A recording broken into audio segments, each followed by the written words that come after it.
നമ്മുടെ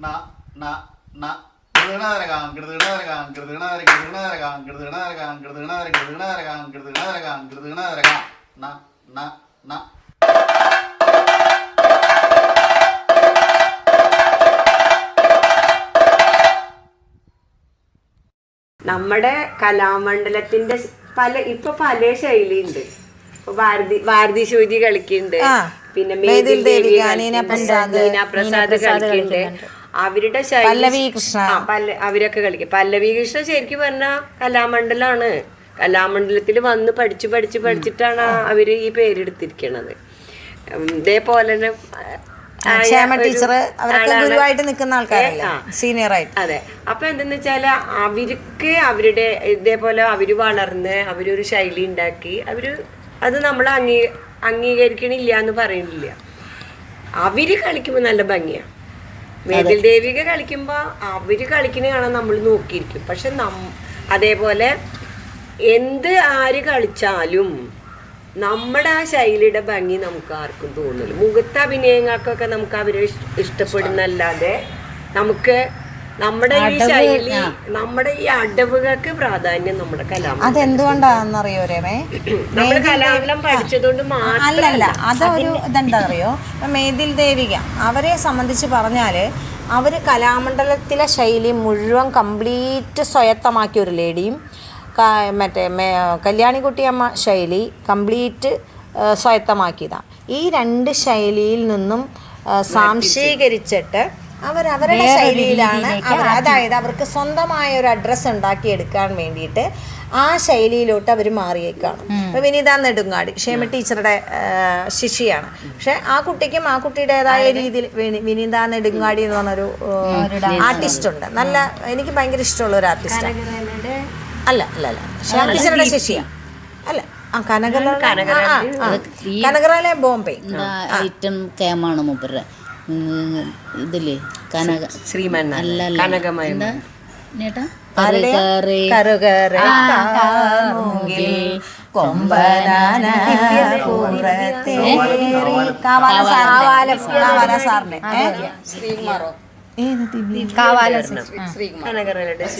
ശ്രീകുമാർ അല്ല, അദ്ദേഹത്തിന്റെ അച്ഛൻ കൂടുതലും അദ്ദേഹത്തിന്റെ പ്രാധാന്യം. അപ്പൊ ഇവരൊക്കെ എന്താ ചെയ്യണമെന്നറിയോ ചേട്ടാ? ഇവരെല്ലാ ശൈലിയും മനസ്സിലാക്കിയിട്ട് സ്വന്തമായ അഡ്രസ് ഉണ്ടാക്കിയെടുക്കാൻ വേണ്ടി സ്വന്തം ശൈലി ഉണ്ടാക്കിയിരിക്കുക. അതുകൊണ്ടാണ് രമയ്ക്ക് അങ്ങനെ തോന്നുന്നത്. അപ്പം നമ്മുടെ ഗുരുക്കന്മാർ തന്ന ശൈലിയിൽ ഉറച്ച് വിശ്വസിച്ച് നിൽക്കുകയാണ്. വേറൊരു ശൈലി പഠിച്ചാൽ പോലും നമുക്ക് ഇതിനോട് അട്രാക്റ്റഡ് ആണ് അല്ലേ? അവരെ ഇപ്പം ശ്രീദേവിയുടെ ശൈലി, രമയുടെ ശൈലി, സുധയുടെ ശൈലി എന്ന് പറഞ്ഞ ശൈലിയില്ല. അവർക്ക് അവരുടേതായ ശൈലിയുണ്ട്. അതിനാണ് അവര് ഇത് ചെയ്യുന്നത്. അവരുടെ അഭിനയം നമുക്ക് ഇഷ്ടപ്പെടും. അതെ, അവരുടെ അഭിനയത്തിൽ നമ്മൾ അവരെല്ലാം അഭിനയം അവർക്ക് അങ്ങനെ തന്നെയല്ലേ ചെയ്യാൻ പറ്റുള്ളൂ. പക്ഷെ അഭിനയം മാറ്റാൻ പറ്റില്ലല്ലോ. അടവ് ഇങ്ങനെയും കൂടി ആയിരുന്നെങ്കിൽ ഒന്നും കൂടി അത് നമുക്ക് തോന്നില്ല. അവർക്കതല്ല, അവർക്ക് അവരുടേതായിട്ടുള്ള സ്റ്റൈലിലേക്ക് അവർ വന്നു. കുറെയൊക്കെ കാലഘട്ടം വരുമ്പോ ഓഡിയൻസിനെ, അതായത് ആസ്വാദകരെ പിടിച്ചിരുത്തണമെങ്കിൽ അങ്ങനെയൊക്കെ ശ്രദ്ധിക്കുന്നുണ്ടാകും.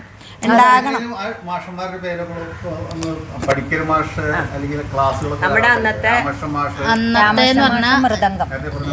മൃദംഗം മാഷ് രാമസ്വാമി അയ്യർ എന്നാണ് പേര്. രാമസ്വാമി മാഷ് വാസുദേവ പണിക്കർ ഞങ്ങളുടെ വാർഡനായിരുന്നു. വാസുദേവ പണിക്കർ സംഗീതം, പണിക്കര് മാഷ് എന്ന് പറയുന്നു. ഇളയത് മാഷിന്റെ പേര് ഉണ്ണികൃഷ്ണൻ ഇളയതെന്നാണ് പേര്. ഇളയത് മാഷ് എന്ന് പറയും. പിന്നെ ലേഡീസ് ടീച്ചർ ഹൈമ ടീച്ചർ പാട്ട് അത് എനിക്കറിയില്ല. ശോഭ ടീച്ചർ ഉണ്ടായിരുന്നു, കണ്ടിട്ടുണ്ട്, പഠിച്ചിട്ടില്ല. നമ്മള് ആ തിരുവാതിര പ്രൊഫഷണലായിട്ട് പഠിച്ചവര് മാധവിക്കുട്ടി വാരസ്യാര്. വെള്ളി ശനി 3 ദിവസം ഞങ്ങൾ പഠിച്ചിരിക്കണേ.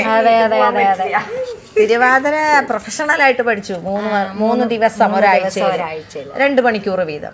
അതെ, ലാസ്റ്റ് ഇയർ പിന്നെ നമ്മള് പ്രോഗ്രാം പോണത് ടീച്ചേഴ്സൊക്കെ ഇതൊക്കെയാണ്. ഹൈമ ടീച്ചർ, ലീലാം ടീച്ചർ, പത്മിനി ടീച്ചർ, സത്യഭാം teacher, Padmini teacher, Umma teacher, Ambika teacher, പിന്നെ രാജലക്ഷ്മി ടീച്ചർ ഞങ്ങളുടെ കൊല്ലത്തിൽ ഞങ്ങള് പഠിക്കുമ്പോ അതെ അത്രേ ഉള്ളൂ. ഞങ്ങളുടെ ഫസ്റ്റ് ഇയറില് അവര് 4th ഇയർ. ധാരാളം വിശേഷങ്ങൾ നമ്മൾ പങ്കുവച്ചു. കൂട്ടത്തിൽ ചോദിക്കട്ടെ, ഞാൻ ചോദിക്കല്ല, നിങ്ങൾ സംസാരിക്കേണ്ടതാണ്. ഈ ഭരതനാട്യവും മോഹിനിയാട്ടവും വളരെ കൃത്യമായിട്ട് പഠിച്ചുകൊണ്ടിരുന്ന കാലത്തും അതല്ലാതെ സെമി ക്ലാസിക്കൽ ഡാൻസുകൾ ഐറ്റങ്ങൾ ധാരാളം അക്കാലത്ത് പഠിച്ചിരുന്നതും അരങ്ങിൽ അവതരിപ്പിച്ചിരുന്നതായിട്ടുള്ള ഓർമ്മയുണ്ട്. നമ്മൾ ധാരാളം ഇതിൽ കണ്ടിട്ടുണ്ട്. അപ്പം അത് അക്കാലത്ത് തന്നെയാണ്. അതുകൊണ്ട് കൈകുട്ടിക്കളി അവിടെ പഠിച്ചതായിട്ടാണ് എൻ്റെ ഒരു ഓർമ്മ, പഠിപ്പിച്ചിരുന്നതായിട്ട്. അപ്പം അതൊക്കെ ഒന്ന് ഓർത്തെടുക്കുക. ഈ സെമി ക്ലാസിക്കൽ ഏതൊക്കെയാണ് ഉണ്ടായിരുന്നത് എന്നൊക്കെ ഒന്ന്. ഫസ്റ്റ് ഗുജറാത്തി നൃത്തം അല്ലേ, നമ്മളെല്ലാ പ്രോഗ്രാമിലും ചെയ്തിരുന്ന ഒരു ഐറ്റാ.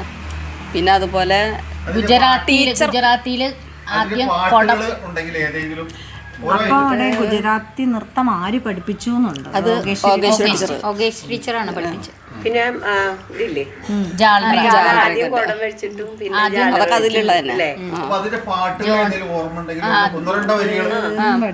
ആദ്യത്തെ കുടം വെച്ചിട്ടുള്ള ഗുജറാത്തി जोने सखी फलो जमुना तट पर नट पर नाचे श्याम रे जोने सखी फलो जमुना तट पर नट पर नाचे श्याम रे तेने पगले गोकुल नाचे गोकुलने गोपालक नाचे तेने पगले गोकुल नाचे गोकुलने गोपालक नाचे नाचे त्रिभुवन श्याम रे नाचे त्रिभुवन श्याम रे जोने सखി ഫലോ ജമുന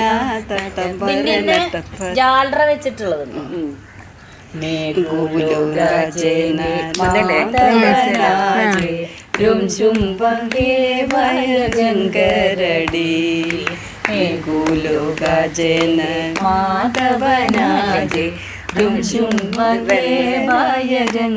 അങ്ങനെ ഒരു ജാലറ ആയിട്ടുള്ളതുണ്ട്. പിന്നെ ഒരു ഐറ്റം എന്ന് പറഞ്ഞാൽ രാധാകൃഷ്ണൻ. അല്ല, ഗുജറാത്തി ഈ രണ്ടെണ്ണേ ഉള്ളൂ. പിന്നെ രാധാമാധവം അല്ലേ? രാധാമാധവം അല്ല, രാധാകൃഷ്ണനാണ്. പിന്നെ ശോഭ ചേച്ചിയും ഇവരെപ്പോഴും കുറത്തിയോ അങ്ങനെ പുറത്തിൽ. പിന്നെ ഒരു അത്താനെ, അതാ ഞാൻ പറഞ്ഞത്. അതെ അതെ ശരിയാ, അത്താനെ അല്ലേ? ടീച്ചറാണ് അധികം വിളിക്കുന്നത് അല്ലേ? ഇന്നുവരെ കാണണേ എന്നൊരുമയത്താനേ ഓ ഓ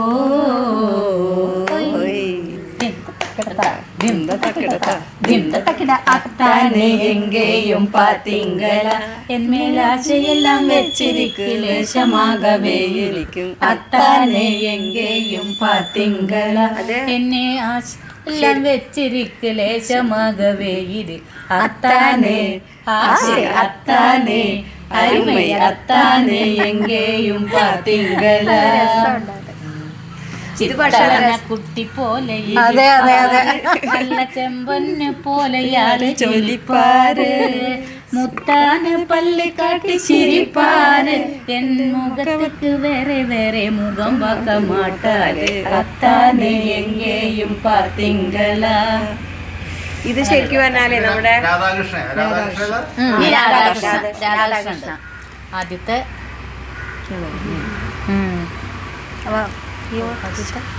സ്ലോ അല്ലേ?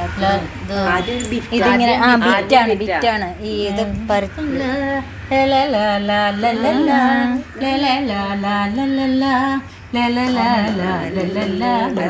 അതെ പണിക്കര് മാഷ്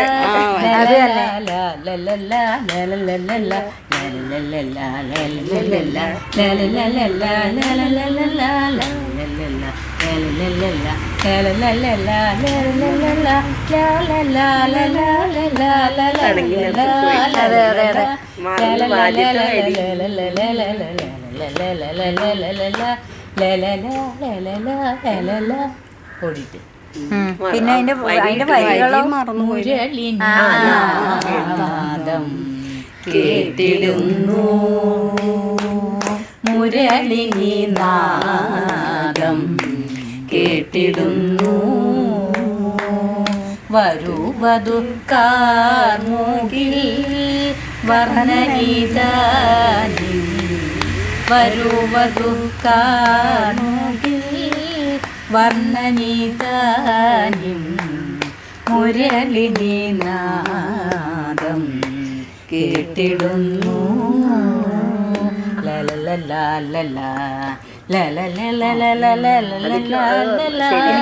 ലലലലലല ഇത് കളിച്ചോണ്ടിരുന്നത് അതുകൊണ്ടാ. അതെ, ഇത് ശരിക്കും പറഞ്ഞാലേ നമ്മുടെ ഒരു പ്രോഗ്രാം കലാമണ്ഡലം പ്രോഗ്രാം വരുമ്പോ മോഹിനിയാട്ടം ഭരതനാട്യം കഴിഞ്ഞ അതിന്റെ ലാസ്റ്റ് ചെയ്യിക്കാൻ വേണ്ടിട്ട് നിങ്ങളെ പഠിപ്പിച്ചു. അതെ അതെ അതെ അതെ. അപ്പൊ എന്താ പറയാ, തോന്നുന്നെങ്കിൽ പിന്നെ ഒരു ഓണപ്പാട്ടുണ്ട് വേറെ ആണും പെണ്ണും കേരള കലാശ്രീ അതില്ലേ, അതാണ് കേരള ശ്രീകലാമണ്ഡലം. അത് വള്ളത്തോള് ചിട്ടപ്പെടുത്തി അത് നമ്മളവിടെ ഒരു കുമ്മിയല്ലേ അത്? അത് കുമ്മി പോലെ കുമ്മി പോലെ.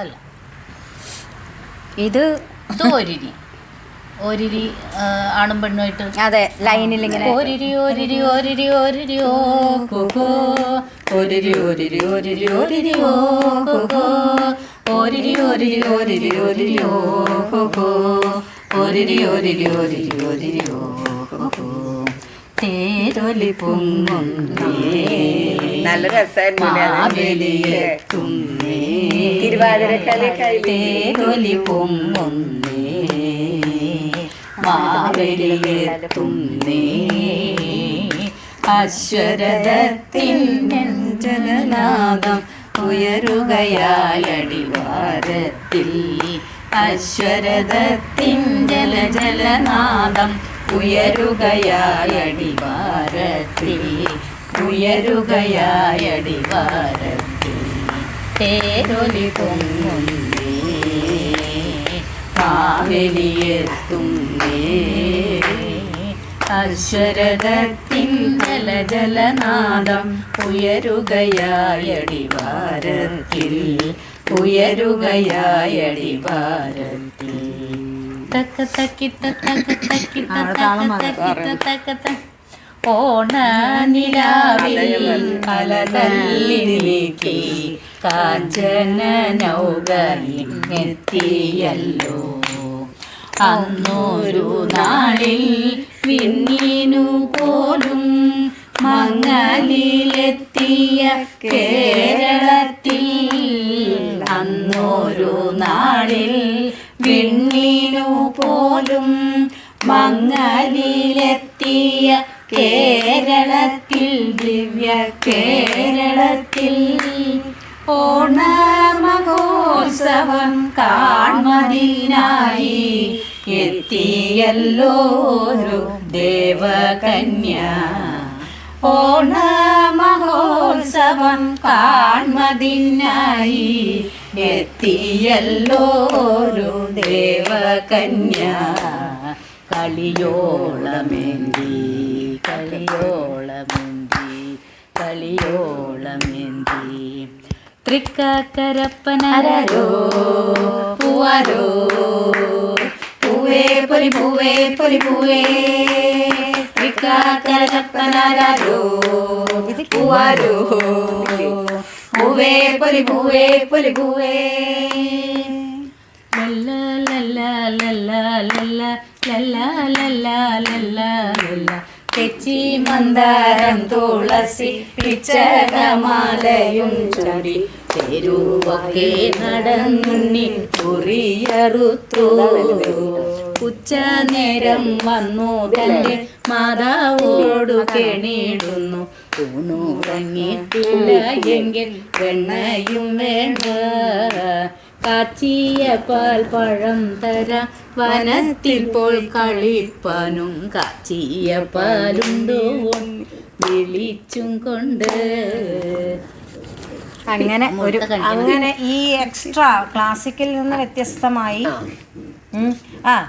ക്ലാസിക്കിൽ നിന്ന് വ്യത്യസ്തമായിട്ട് സെമി ക്ലാസിക്കൽ ഇങ്ങനെയുള്ള കാര്യങ്ങൾ അവിടെ ചിട്ടപ്പെടുത്താൻ ഏറ്റവും ഉത്സാഹം കാണിച്ചതും അതിന് വേണ്ടിയിട്ടുള്ള വർക്ക് ചെയ്തിട്ടുള്ളതിന് മുഖ്യ പ്രധാനി പണിക്കർ മാഷാണ്. അതായത് വാസുദേവ പണിക്കർ എന്ന് പറഞ്ഞ പിന്നെ അത് മാത്രമല്ല കുചേലോപാഖ്യാനം, പിന്നെ നൃത്തശില്പം, നൃത്തനാടകം, അങ്ങനെയായിരുന്നു അന്ന് പറഞ്ഞു, കുചേലോപാഖ്യാനം. അതിലൊക്കെ ചെറിയ വേഷത്തിൽ പങ്കെടുക്കാനുള്ള ഭാഗ്യം എനിക്ക് ഉണ്ടായിട്ടുണ്ട്.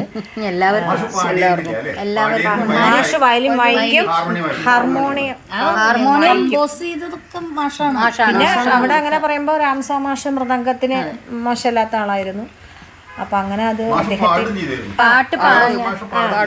അവരെയൊന്നും നമുക്ക് മറക്കാനേ പറ്റില്ല. നമ്മുടെ കലാജീവിതത്തിൽ അതിനുള്ളൊരു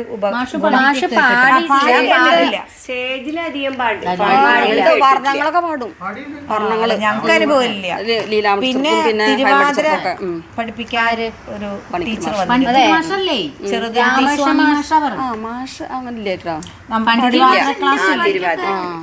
തിരുവാതിര, അതും മറക്കാൻ പറ്റില്ല.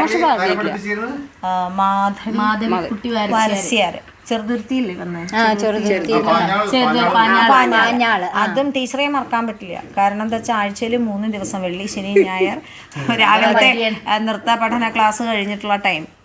അപ്പൊ അങ്ങനെ അതും ജീവിതത്തിൽ അവരുടെയൊക്കെ ശിഷ്യത്വം ലഭിക്കാനിടയായതിൽ ഇവിടെയൊക്കെ ഇങ്ങനെ പാട്ടിന് പിന്നെ സുമാരി ടീച്ചർ ഉണ്ടായിരുന്നു. അപ്പോഴത്തേക്കും ടീച്ചർ പോയി. ദേവി ടീച്ചർ, ഉമ്മ ടീച്ചറും അമ്പി ടീച്ചറും. അതെ, പിന്നെ പണിക്കര മാഷ്, ശോഭ ടീച്ചർ പിന്നെയായിരുന്നു ഞാനാണ്. ധാരാളം ഐറ്റങ്ങള് പിന്നെ ഇപ്പൊ ഭരതനാട്യത്തിലാണെങ്കിൽ ധാരാളം ഐറ്റങ്ങൾ പഠിച്ചിരുന്നു. ചൊൽക്കട്ട, തോടെ, പിന്നെ ജതിസ്വരം. ഞങ്ങളുടെ ഇയറിൽ പഠിച്ച പോലെ വേറെ ആരും പഠിച്ചിട്ടില്ല. ഇയറിൽ എന്ന് പറഞ്ഞാൽ പ്രത്യേകിച്ച് ഇപ്പൊ അവസാനം ആകുമ്പോഴേക്കും ഞാനും വിജി മാത്രമായില്ലേ, സ്കോളർഷിപ്പും പോസ്റ്റ് ഗ്രാജുവേറ്റും. മോഹിനിയാട്ടത്തിലാണെങ്കിൽ ധാരാളം ഐറ്റങ്ങള്, പിന്നെ ഇതുപോലെ സെമി ക്ലാസിക്കല് ഐറ്റങ്ങള് പലതരത്തിലുള്ളത്. ഇപ്പൊ ഒരു ഐറ്റം പറഞ്ഞില്ലേ പോയി ഇടയ്ക്ക്,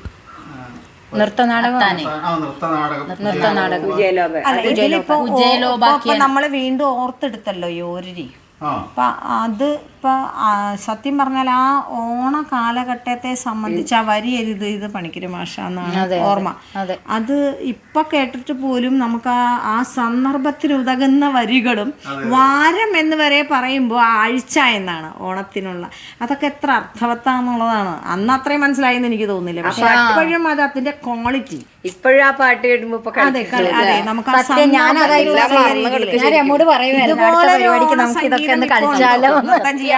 ഞാനിപ്പോ പറയുമായിരുന്നു അല്ലേ കേട്ടോ ശ്രീദേവി, ഞാനിപ്പോ രമോട് പറയുമായിരുന്നു നമുക്ക് അടുത്ത പരിപാടിക്ക് ഇതൊക്കെ ഒന്ന് കളിച്ചാലോ. തീർച്ചയായിട്ടും അല്ലേ, ഈ ഓരോക്കെ ഭയങ്കര ഉണ്ട്, എല്ലാം ഉണ്ട്, എല്ലാം ഉണ്ട്. അതെന്താ പറയാ, എല്ലാരും മറന്നിരിക്കുകയായിരിക്കും. അതുമല്ല ഇതിന്റെ ഒരു എന്താ പറയാ സത്തയില്ലേ, ഒന്നും കൂടെ ഓർത്തെടുത്താൽ അത് അവരുടെ ആത്മാവിനോട് ചെയ്യുന്ന ഒരു നല്ലൊരു കാര്യമല്ലേ. തീർച്ചയായിട്ടും അവരുടെ പറ്റിയ കാര്യങ്ങൾ. അല്ല, സുധയ്ക്കാണ് ഇപ്പൊ ഇത് മൊത്തം ഓർമ്മ.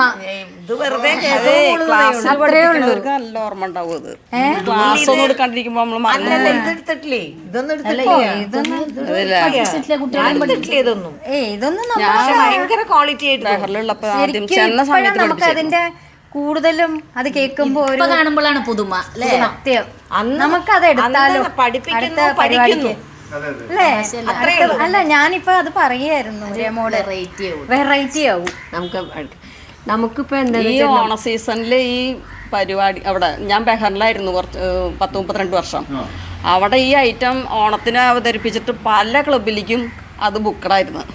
എല്ലാ സ്ഥലത്തും നടന്ന് കളിച്ചിരിക്കുന്നു. ഞാനിപ്പോ ഓണാവണമെന്നില്ല, നമ്മൾക്ക് ഇതിനൊരു ഇൻട്രൊഡക്ഷൻ കൊടുത്തിട്ട്, അതെ, ഇൻട്രൊഡക്ഷൻ കൊടുത്തുകൊണ്ട് ഒരു ക്യാപ്ഷൻ കൊടുത്തുകൊണ്ട് ഈ ഐറ്റം അവതരിപ്പിക്കാവുന്നതേ ഉള്ളൂ. പിന്നെന്താ, തീർച്ചയായിട്ടും ഓണാവണമെന്നൊന്നുമില്ല, അങ്ങനെയൊന്നുമില്ല. നമുക്ക് ആദ്യം സെറ്റ് ചെയ്യണം ഒന്നും കൂടെ സെറ്റ് ചെയ്യണം. ഭരതനാട്യവും മോഹിനിയാട്ടവും പല അരങ്ങിൽ കളിച്ചതുപോലെ ഈ ഐറ്റങ്ങൾ മാത്രമായിട്ട് സത്യ അത് തന്നെ ശരിക്കും ഇത് മാത്രമായിട്ട് നമുക്ക് ഇതെല്ലാം കൂടെ ഒന്ന് സെറ്റ് ചെയ്താൽ മതി. ക്യാപ്ഷൻ ഗുരുദക്ഷിണ, അതെ, ഓർത്തെടുക്കണം ആൾക്കാര്. ചോദിച്ചു വരുന്നവരോട് പറയാൻ ഞങ്ങളുടെ ആത്മാക്കൾക്കുള്ള ഗുരുദക്ഷിണയാണ് ഞങ്ങളുടെ അല്ല ശരിക്കും ഹൈമ ടീച്ചർ മാത്രമേ നമ്മൾ സെറ്റ് ചെയ്തിട്ട് എല്ലായിടത്തും പോയി കളിക്കണം. മോനൊക്കെ സന്തോഷമായി. അതായത് അയ്യോ എനിക്ക് ശരിക്കും ഭയങ്കര സന്തോഷം തോന്നുന്നു. അപ്പൊ എങ്ങനെയും നമുക്ക് ആ കലാമണ്ഡലത്തിലത്തെ ആ കാലം അങ്ങനെ വളരെ എന്താ ഇനി അല്ല അതല്ല നമ്മുടെ പിന്നെ ചോദിച്ചില്ലേ കഥകളിയുമായി മോഹിനിയാട്ടത്തിന് ഞാൻ അതിലേക്കാണ് ചോദിക്കാൻ പുറപ്പെടുന്നത്. പിന്നെ ഹോസ്റ്റലായിട്ട് ബന്ധപ്പെട്ട സാധാരണ ജീവിതം പോലെ ഹോസ്റ്റലിലൊക്കെ നല്ല രസമാണ്. നമ്മുടെ കലാമണ്ഡലത്തിൽ പഠിച്ച കാരണം നമുക്ക് ആ എന്താ പറയാ അന്ന് പഠിച്ചിറങ്ങിയപ്പോ ഇപ്പോഴാണ് നമുക്ക് കുറച്ചും കൂടി കലാമണ്ഡലത്തിൽ ഇനിയും പഠിക്കായിരുന്നു എന്ന് തോന്നുന്നത്. കുറച്ചും കൂടിയൊക്കെ നമുക്ക് പഠിച്ചിരുന്നു നമുക്ക് അവസരം ഇപ്പൊ അതല്ല. അല്ല കലാമണ്ഡലം എന്ന മഹാസ്ഥാപനത്തിൽ പഠിച്ച കാലത്ത് അതിന്റെ മഹത്വം മനസ്സിലായിരുന്നില്ല. ഇപ്പോ നോക്കിയപ്പോ ഈ ജന്മത്ത് അങ്ങനെ ഒരു സുഹൃതമായിട്ട് അത് ലഭിച്ചതില് ആ കാലഘട്ടം അത് എടുത്തു പറയാം. അല്ല നമുക്ക് അങ്ങനെ ഒരു യോഗം ഈ ജന്മത്ത് വിധിച്ചതിലാണ്. ആ വിധാതാവിനോടാണ് ആ നന്ദി പറയുന്നത്. നമുക്ക് ആ എക്സാമും അതുപോലെ തന്നെ എക്സാം ഉണ്ട് ഞങ്ങൾക്ക്. അപ്പൊ ഞാൻ ഈ ബോംബെന്നല്ലേ വന്നത്. അപ്പൊ എനിക്ക് മലയാളം അറിയില്ല. അപ്പൊ എന്താന്ന് വെച്ച് കഴിഞ്ഞാൽ ഈ എഴുത്തു പരീക്ഷയുണ്ട്. അപ്പൊ ഈ എഴുത്തു പരീക്ഷ എല്ലാം ഞാൻ ഹിന്ദിയിലാണ് എഴുതുക. എല്ലാ വിഷയങ്ങളും ഹിന്ദിയിൽ എഴുതും. ഹിന്ദിയിൽ എഴുതിയിട്ട് അത് നമ്മുടെ സാഹിത്യ മാഷാണത് നോക്കാനുള്ള ആള്. മാഷ് നോക്കിയിട്ടാണ് അതിന് മാർക്ക് ഇടുന്നത്. അങ്ങനെ ഒരു ഇതുണ്ട്. 1-2 വർഷം അത് കഴിഞ്ഞിട്ട് പിന്നെ ഞാൻ മലയാളം പഠിച്ചു അല്ലേ. ഇവരുടെയൊക്കെ ഹെൽപ്പിൽ ഞാൻ സ്വയം മലയാളം. ഇളയത് മാഷ് ജീവിച്ചിരിപ്പുണ്ടോ? ഇല്ല. അതെ അതെ മാഷ് മരിച്ചുപോയി. ഇളയത് മാഷ ഇല്ല. മറ്റേ കൈകൊട്ടിക്കളിയുടെ വയസ്സായി. ഞങ്ങളുടെ വർഷത്തില് ലാസ്റ്റ് ഇയറില് കുച്ചിപ്പുടി ടീച്ചർ രാജലക്ഷ്മി ടീച്ചർ. ഞാൻ പറഞ്ഞു അല്ലേ ഉണ്ണിയേട്ടാ മറ്റേ തിരുവാതിരക്കളിയുടെ കൈകൊട്ടിക്കളിയുടെ മരിച്ചു ഞാൻ കണ്ടു. അല്ല അധികം ആയിട്ടില്ലല്ലോ. ഞാൻ ഇവിടെ പേപ്പറിൽ വായിച്ചു. അതാ പറഞ്ഞ അത്രയും അടുത്താണ്. അത്രയും വർഷം അന്ന് തന്നെ അവർക്ക് അവരുടെ അടുത്താണ് വീട്. അതെ കിള്ളിക്കുരിശുമംഗൽ അവിടെയാണ് അവരുടെ ഇല്ലം. അല്ല കിള്ളിമംഗലം പറയുമ്പോൾ ആ കാലഘട്ടത്തിനനുസരിച്ചുള്ള ഹോസ്റ്റൽ ജീവിതമായിരുന്നു. അവിടെ പറയുമ്പോ നമുക്ക് അന്നദാതാവ് വെച്ച് വിളമ്പി തന്നിരുന്ന ദേവകിയമ്മ തങ്കമണിയമ്മ. അല്ല എനിക്ക് കഞ്ഞി ഇഷ്ടമായിരുന്നു. എനിക്കും കഞ്ഞി എനിക്ക് ആദ്യം ഇഷ്ടമുണ്ടായിരുന്നില്ല. പിന്നെ അതിനോട് ഇഷ്ടമായി.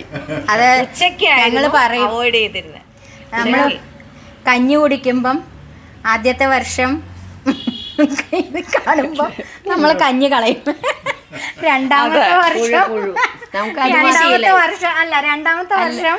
അത്രയും ഭാഗം എടുത്ത് കളയും. ആ ചോറ് അത്രയും ഭാഗം എടുത്ത് കളയും. പിന്നെ ബാക്കി കഴിക്കും. പിന്നെ പുഴുവിനെ എടുത്ത് കളയും. എന്നിട്ട് കഴിക്കും. പിന്നെ അത് ശീലായി. ആ കാലഘട്ടത്തിൽ നമുക്ക് എപ്പോഴും ഞാനിത് പറയും. കാണാനും ഒക്കെ ഉള്ള ഭാഗ്യം ഉണ്ടായിട്ടുണ്ട്.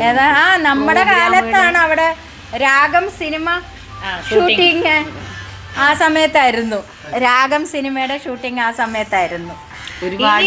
ഏറ്റവും വിദ്യാഭ്യാസപരമായിട്ട് നോക്കുകയാണെങ്കിൽ 1980-ലായിരുന്നു കലാമണ്ഡലത്തിൽ ആദ്യമായി സ്ട്രൈക്ക് ഉണ്ടായത്. അങ്ങനെ ഒരു പ്രാധാന്യം കൂടെ ഉണ്ടായിരുന്നു. വെള്ളമില്ല അന്ന് സ്ട്രൈക്ക് ആയിരുന്നു ഞങ്ങൾ ഫസ്റ്റ് ഇയർ. ഞങ്ങള് പട്ടിണി കിടന്ന് വെള്ളത്തിന് വേണ്ടിയിട്ട് ഉണ്ടായിരുന്നു 1 മാസം. പിന്നെ വാർഷിക എന്നായിരുന്നു നവംബർ 9. ഭയങ്കര രസം. ജൂബിലി 80-ലായിരുന്നു. ഞങ്ങളൊക്കെ ഉണ്ടായിരുന്നു. പരിപാടികളൊക്കെ ഇന്ദിരാഗാന്ധി ആയിരുന്നു ഉദ്ഘാടനം. Indira Gandhi prime minister. അന്ന് അന്നത്തെ പ്രധാനമന്ത്രി. പിന്നെ അതിനുവേണ്ടി ഒരു ഹെലിപ്പാഡ് പണിയിലും ഒക്കെ ഉണ്ടായിരുന്നു. ലീലാമ്മ ടീച്ചർ കളിച്ചിട്ടില്ല. ലീലാം ടീച്ചർ കളിച്ചു. ലീലാം ടീച്ചർ ഉണ്ടായിരുന്നു. പപ്പ ടീച്ചർ കളിച്ചു. ടീച്ചർ ഉണ്ടായിരുന്നു. പപ്പ ടീച്ചർ അന്ന് കളിച്ച് ഞാൻ കണ്ടു. അന്ന് ഇന്ത്യൻ സംസ്കാരത്തിലുള്ള നൃത്തങ്ങൾ ഒരുവിധമൊക്കെ അവിടെ അവതരിപ്പിച്ചു. അതെ വിധുബാലയുടെ മോഹിനിയാട്ടം ഉണ്ടായിരുന്നു. പിന്നെ ശോഭാ നായിഡു മാമിന്റെ അപ്പൊ അത് നമ്മള് കണ്ടിട്ടുണ്ട്.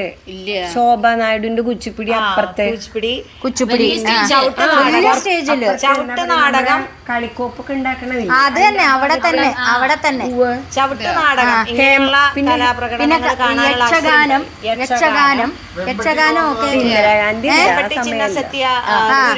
ഗുരു വന്നു ഇങ്ങനെയുള്ള മഹാഭാഗ്യങ്ങളായിട്ട് കണക്കാക്കും അതൊക്കെ.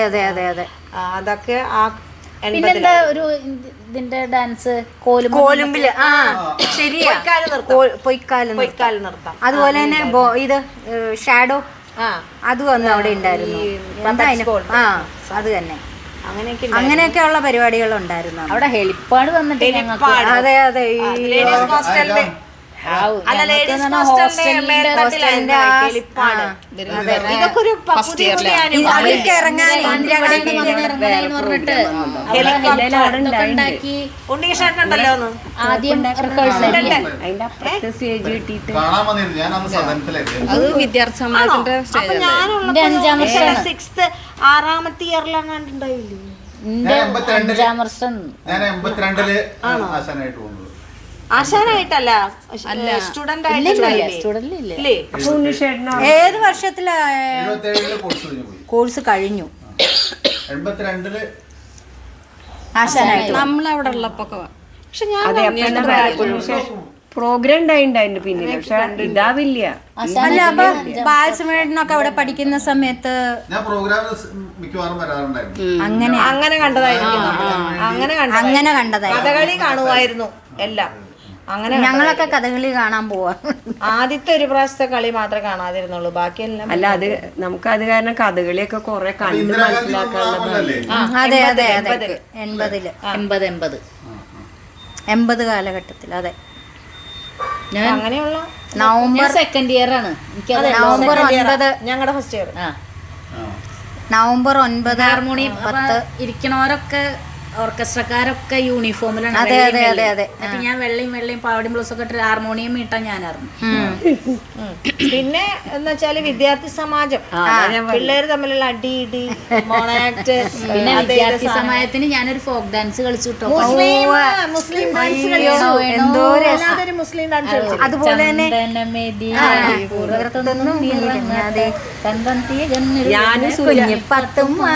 ഗ്രൂപ്പ് ഡാൻസിലായിരുന്നു.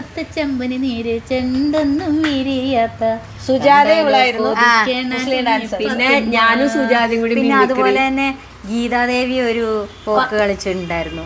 എന്തുവാ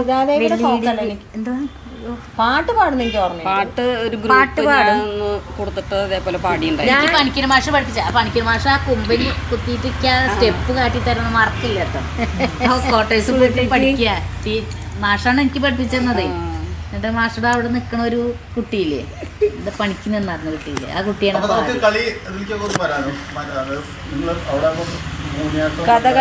കഥകളിയായിട്ടുള്ള അറ്റാച്ച് ചോദിച്ചില്ല. ഭയങ്കര അറ്റാച്ച്.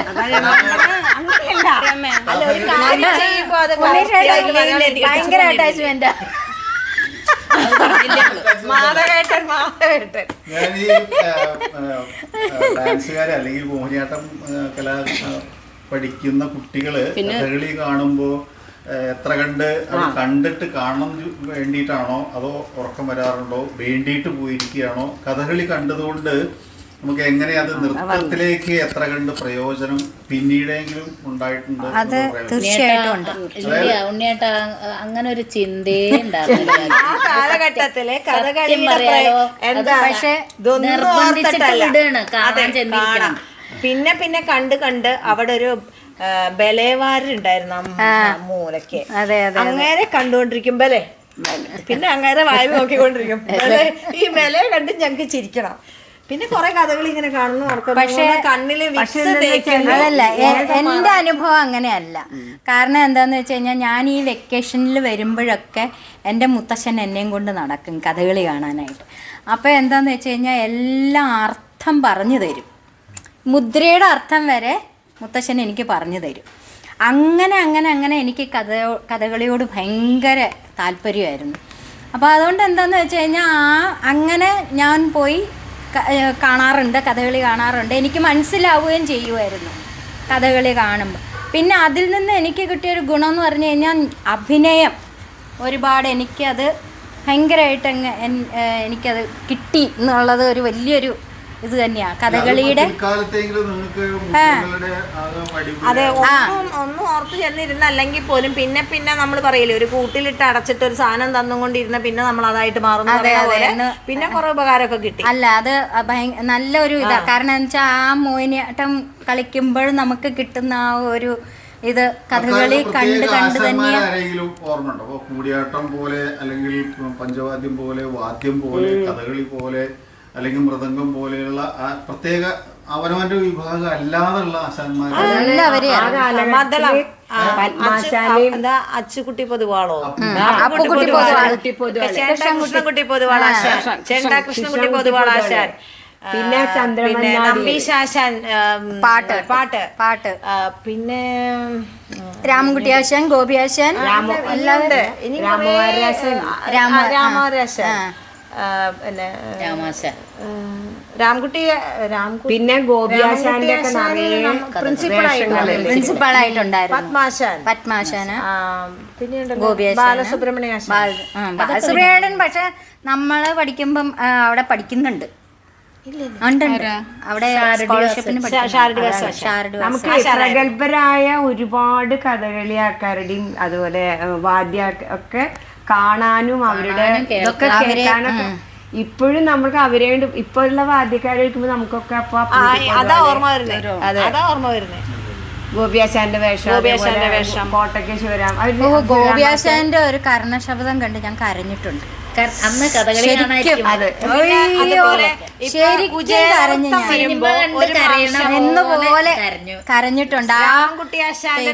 കുന്തിയോടുള്ള ആ സംഭാഷണം ഉണ്ടല്ലോ, രാമകുട്ടിയാശാന്റെ കുചേലനായിട്ട് കണ്ടു. ഇപ്പോഴത്തെ ഒരു അറിവിലാണെങ്കിൽ നമ്മൾ അന്ന് ചോദിക്കും കുചേലൻ എന്ന് പറഞ്ഞ രാമൻകുട്ടിയാശാനോ എന്ന്. പക്ഷെ അന്ന് രാമൻകുട്ടിയാശാനോ വണ്ണം ഒരു ഇങ്ങനെ നിൽക്കുന്ന ഒരാളാണ്. പക്ഷെ നമ്മൾ കാണുന്നത് കുചേലനെയാണ്. അവിടെ ആ വലിപ്പത്തെ കണ്ടിട്ടില്ല, വണ്ണത്തെ കണ്ടിട്ടില്ല. അത്ര ഗംഭീര കുചേലനായിരുന്നു. ഇന്നും കുചേലൻ എന്ന് പറയുന്നത് നമുക്ക് ആ പത്മാശാന്റെ അതുപോലെ തന്നെ ഹനുമാനാണ് നിൽക്കുന്ന സാധനങ്ങൾ മെയിൻ ആയിട്ട്. ഒരു ചാട്ടമുണ്ട്, പക്ഷെ അതന്നെ സ്റ്റൂളിന്റെ മോളിൽ നിന്ന് ഒരു ചാട്ടം കൂത്തമ്പലത്തിൽ നിന്ന് നടുവെന്ന് ഇങ്ങോട്ട് വന്നതാണ്. ആ കച്ചറ ഉള്ളില് പെട്ടു ഞാന്. കാണാതിരിക്കല്ലേ കഥകളി കച്ചയുടെ ഇത് നീങ്ങണില്ല, എനിക്കിത് പൊക്കാൻ.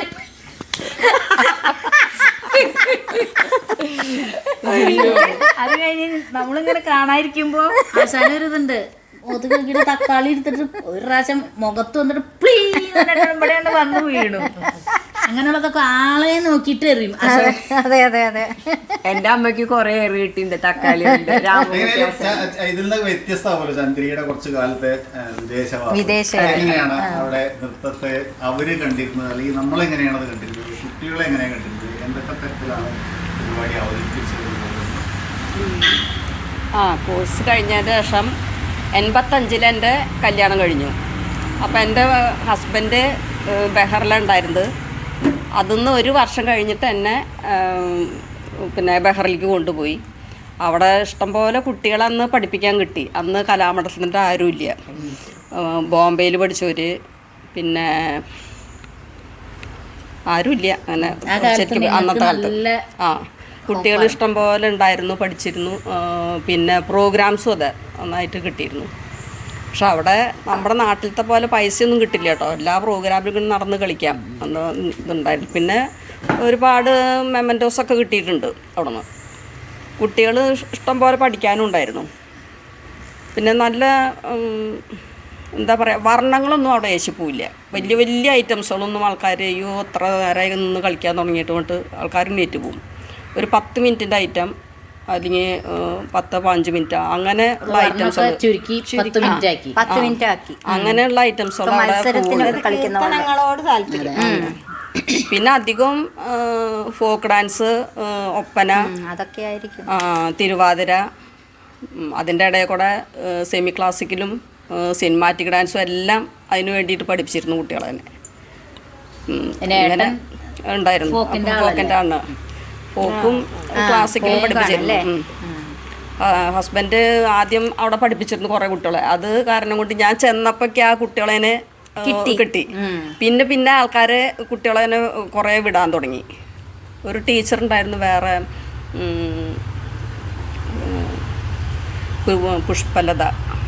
പുഷ്പമേനോ എന്ന് പറഞ്ഞിട്ടൊരു ടീച്ചർ അവിടെ പഠിപ്പിച്ചിരുന്നു. ഒരു മാഷയുടെ പേര് എനിക്കറിയില്ല.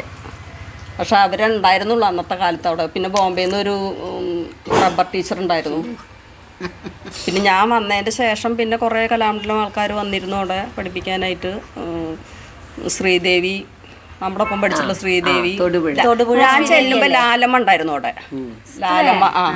ലാലമ്മ ഒരു പരിപാടി ഉണ്ടായിരുന്നു. അതിന് വെച്ചിട്ട് ഞങ്ങൾ കണ്ടുമുട്ടിയത്, അവിടെ ഉണ്ട് എന്നുള്ള കാര്യം അറിഞ്ഞത്. പഠിപ്പിക്കുന്നുണ്ടായിരുന്നു കുട്ടികളെ പള്ളിയിലത്തെ അവരുടെ പരിപാടിക്കൊക്കെ ആയിട്ട് പഠിപ്പിച്ചിട്ടുണ്ട്. പിന്നെ ഇപ്പോഴും ക്ലാസ് എടുക്കുന്നുണ്ട്. പിന്നെ നമ്മുടെ ഗിരിജ വന്നു.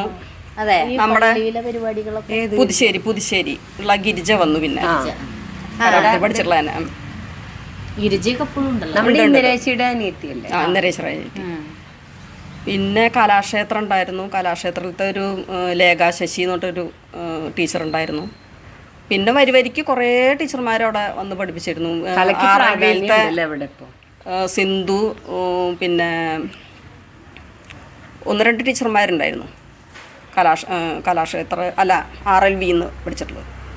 കലാക്ഷേത്രത്തിലത്തെ ഒരാൾ മാത്രം, ലേഖ ശശി. പിന്നെ ഇഷ്ടംപോലെ ഡാൻസ് ടീച്ചർമാരായി അവിടെ. അപ്പോൾ അതിനനുസരിച്ച് കുട്ടികളും കുറഞ്ഞു തുടങ്ങി. എല്ലാ സ്ഥലത്തും ഇങ്ങനെ ഡിവൈഡ് ചെയ്തിട്ട് അടുത്ത എവിടെയാണ് ഡാൻസ് ക്ലാസ്സുള്ളത് വെച്ചെങ്കിൽ ആ ഭാഗത്തേക്ക് വിടും കുട്ടികളെ. പ്രീമാഷ് ചെയ്യാനുണ്ട്. പിന്നെ രാധാകൃഷ്ണൻ എന്ന് പറഞ്ഞിട്ടൊരു മാഷുണ്ടായിരുന്നു. അങ്ങനെ എല്ലാ സ്ഥലത്തേക്കും കുട്ടികളിങ്ങനെ കുറഞ്ഞു. എല്ലാവർക്കും അതെ കുറച്ച് കുറവായി. പിന്നെ നല്ല ജീവിതമായിരുന്നു കേട്ടോ അവിടെ.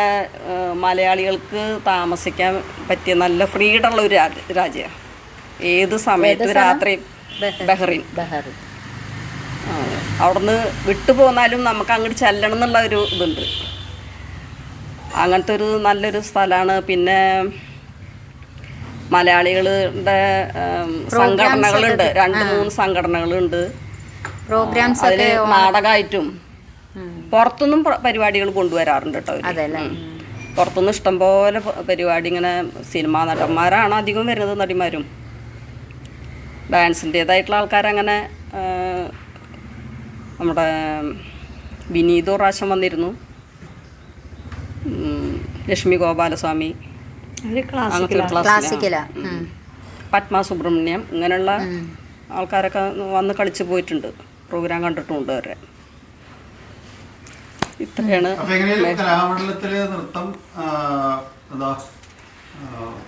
പഠിച്ച് ധാരാളം അവിടുത്തെ ടീച്ചർമാരുടെ കീഴിൽ ധാരാളം ഐറ്റങ്ങൾ പഠിച്ച് കുറേ കാലം പുറത്തു നിന്ന് സന്തോഷമായിട്ടുള്ള ജീവിതമാണ് എല്ലാവരുടെയും എന്നാണ് വിചാരിക്കുന്നത്. ജീവിതം കരിപിടിപ്പിച്ചു എന്ന് വെച്ചാല്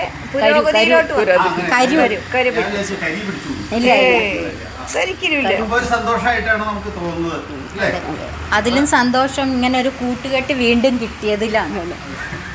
അതും കലാമണ്ഡലത്തെ പഠിച്ചോണ്ടല്ലേ കിട്ടി. അതെ, അല്ല കുടുംബങ്ങളെ കുറിച്ച് പറയാൻ പറ്റുമോ? പിന്നെന്താ, കുടുംബം തന്നെ ആയിക്കോട്ടെ. എന്നാ ശരിക്കും പറഞ്ഞാലേ ഞങ്ങൾക്ക് പഠിച്ചിറങ്ങിയപ്പം ഒരുപാട് കലാകാരികളൊക്കെ ഗുരുനാഥന്മാരുടെ നല്ല അനുഗ്രഹം ഉണ്ടായിരുന്നു. അതുകൊണ്ടാണ് അപ്പം ഞങ്ങളൊക്കെ ഇങ്ങനെ നിലനിൽക്കുന്നത്. അത് ഞങ്ങൾക്ക് മറക്കാൻ പറ്റില്ല. എന്തൊക്കെ ഞങ്ങളല്ലേ ഇത്ര കുറേ ചീത്തയും ബഹളവും ഒക്കെ കേട്ടിട്ടുണ്ടെങ്കിൽ ഇപ്പോഴാണ് ഞങ്ങൾക്ക് അത് എന്തിനു വേണ്ടിയിട്ടാണ് എന്നുള്ളത് ഇപ്പൊ മനസ്സിലായത്. അവിടുന്ന് പോന്നതിന് ശേഷമാണ് ഞങ്ങൾക്കത് എടുക്കുമ്പോഴാണ് മനസ്സിലാവുന്നത്. ഞങ്ങൾക്ക് അത് നല്ല ഇപ്പോഴും ഞങ്ങൾ അതിൽ വിശ്വസിച്ച് ഇപ്പോഴും ഞങ്ങൾ ഗുരുനാഥന്മാരെ ഇപ്പോഴും ഞങ്ങൾ നമിക്കുന്നു.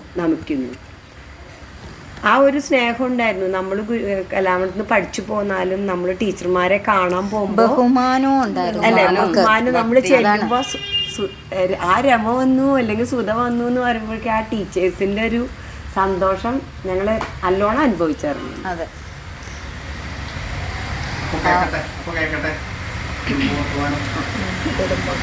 തുടങ്ങിക്കോ. പറയൂ, അവിടെ തന്നെ ആയിക്കോട്ടെ. ഞാൻ 85 എൻ്റെ വിവാഹം കഴിഞ്ഞത്. അത് 1985. പിന്നെ ബഹറിൽ ചെന്നതിൻ്റെ ശേഷം എനിക്ക് 2 മക്കളാണുള്ളത്. പഠിച്ചതും +2 കഴിയുന്നവരൊക്കെ അവിടെ തന്നെ. എല്ലാം ദൈവം സഹായിച്ചു. ഹസ്ബൻഡ് കലാകാരനാണ്. ഹസ്ബൻഡ് വിജയ നൃത്ത സാധന ഇവിടെ ഇല്ലേ നിങ്ങളുടെയൊക്കെ വിജയരാജ മാസ്റ്ററുടെ അടുത്താണ് ഫോക്ക്, അവരുടെ അടുത്താണ് പഠിച്ചിരിക്കുന്നത്. പിന്നെ കുറച്ച് കലാമണ്ഡലം കുറച്ച് 1-2 ടീച്ചർമാരുടെ അടുത്തുനിന്ന് ഐറ്റംസുകൾ കുറച്ച് പഠിച്ചിട്ടുണ്ട്, ഭരതനാട്യം ഐറ്റംസുകൾ. അവരെ ആദ്യം പഠിപ്പിച്ചിരുന്നത് ഹസ്ബൻഡ് തന്നെയായിരുന്നു. ഞാൻ എന്നെ കൊണ്ടുപോയതിൻ്റെ ശേഷമാണ് എൻ്റെ നിന്ന് കുറേ ഐറ്റംസുകൾ പഠിച്ച് വീണ്ടും കുറച്ച് കർഷനൊക്കെ ഉണ്ടായിരുന്നു. വെച്ചാൽ പണ്ടത്തെ സ്റ്റൈലിൽ നിന്ന് കുറച്ച് തിരുത്താണ്ടാവും. കലാമണ്ഡലം പണ്ടത്തെ സ്റ്റൈലുണ്ടല്ലോ, ആ സ്റ്റൈലിൽ നിന്ന് മാറ്റി നമ്മുടെ ഓഗസ്റ്റ് ടീച്ചറുടെ സ്റ്റൈലിലേക്ക് കലാക്ഷേത്ര സ്റ്റൈലിലേക്ക് ആക്കിയിട്ട് അങ്ങനെ പഠിച്ചെടുത്ത് പോയി വീട്ടിലൊക്കെ പോയിട്ട് പഠിപ്പിച്ചിരുന്നു ഹസ്ബൻഡ്. അപ്പോൾ അത് അവിടെയൊക്കെ അങ്ങനെ പോയി പഠിപ്പിച്ചിരുന്നു. ഞാൻ വീട്ടിൽ മാത്രം ക്ലാസ് എടുത്തിരുന്നുള്ളൂ. പിന്നെ ഈ 2 കുട്ടികളും +2 കഴിയുന്നവരെ വിദ്യാഭ്യാസം മുഴുവൻ അവിടെ തന്നെയായിരുന്നു. ഇവർ ബഹ്റിന്ന് വിട്ടതിൻ്റെ ശേഷം 2 പേരും കോയമ്പത്തൂരെ പഠിച്ചേക്കണം. മൂത്ത മോൻ ഇപ്പോൾ ഡോക്ടറാണ്, പിന്നെ കാർഡിയോളജിസ്റ്റ്. മോള് എൻജിനീയർ പഠിച്ചു, ഓഫീസിൽ വർക്ക് ചെയ്യുന്നുണ്ട്, ഡാൻസും പഠിപ്പിക്കുന്നുണ്ട്. മോനും ഡാൻസ് ഞങ്ങൾ കുറച്ച് പഠിപ്പിച്ചിട്ടുണ്ട്. മോൾക്കാണ് കൂടുതൽ പഠിപ്പിച്ചത്. പിന്നെ ജീവിതമൊക്കെ ഇങ്ങനെ നന്നായിട്ട് പോയി എന്ന് പറയാം. ഉള്ളതുകൊണ്ട് ഞങ്ങൾ സംതൃപ്തിയാണ്. ഇപ്പോൾ നാട്ടിൽ ഞങ്ങൾ 5-8 വർഷമായി ഇപ്പോൾ ഇവിടെ ക്യാൻസൽ ചെയ്ത് വന്ന് ഇവിടെ സെറ്റിലായി. ഞങ്ങൾ കുന്നംകുളത്താണ് താമസിക്കുന്നത്. അതും പെരുമ്പലാവ് ആ റൂട്ടിലാണ് ഞങ്ങൾ വീട് വെച്ചിട്ടുള്ളത്. കുറച്ച് ഉള്ളിലേക്ക് പോയിട്ടാണ് വീടൊക്കെ വെച്ചിരിക്കുന്നത്. ഇനി ഇപ്പോൾ സംതൃപ്തിയാണ്. എല്ലാവരും മക്കൾക്ക് മൂത്ത ആൾക്ക് ഒരു കുട്ടിയുണ്ട്, മകള് 7 വയസ്സായി. മോൾക്ക് 2 മക്കളായി. മൂത്ത കുട്ടിക്ക് ആൺകുട്ടിക്ക് 7 വയസ്സും ഇപ്പോൾ 1 വയസ്സാവാൻ പോണു രണ്ടാമത്തെ മോൾക്ക്. അങ്ങനെ എല്ലാവരും നല്ല സുഖത്തിലുള്ള സംതൃപ്തിയായിട്ടുള്ള ജീവിതമാണ് ഞങ്ങളുടെ. എന്നെക്കുറിച്ച് പറയുകയാണെങ്കിൽ എൻ്റെ കല്യാണം ഒരു കുടുംബജീവിതം എന്ന് പറയുന്നത് കല്യാണത്തോടു കൂടി തുടങ്ങുന്നു. 1998 കല്യാണം. കുറച്ച് ലേറ്റ് മാരേജ് ആയിരുന്നു.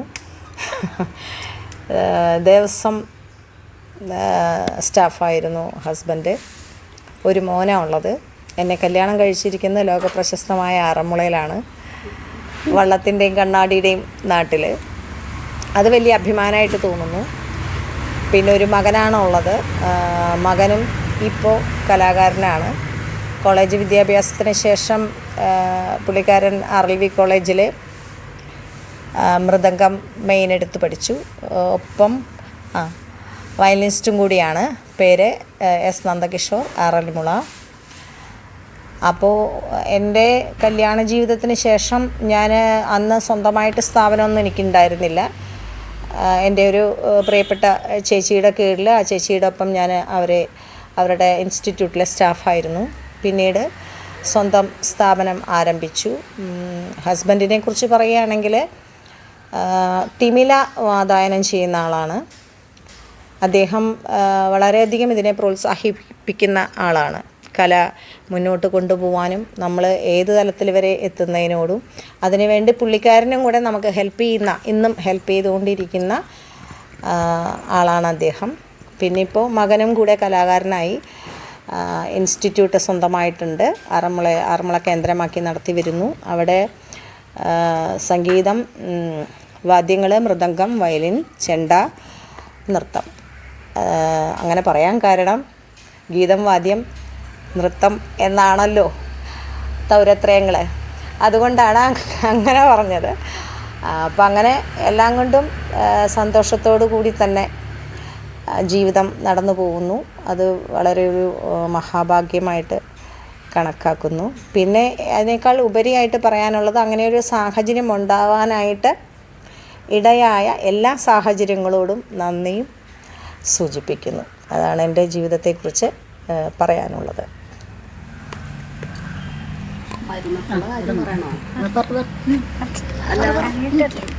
എന്താ പറയാ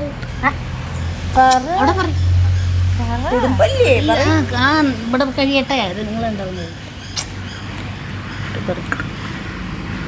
എൻ്റെ കാര്യം പറയുകയാണെങ്കിൽ എൻ്റെ ഹസ്ബൻഡ് കഥകളി നടൻ തന്നെയാണ്. കലാമണ്ഡലത്തിലാണ് ഞങ്ങൾ രണ്ടുപേരും പഠിച്ചത്. അങ്ങനെ ഒരുമിച്ചായതാണ്. പിന്നെ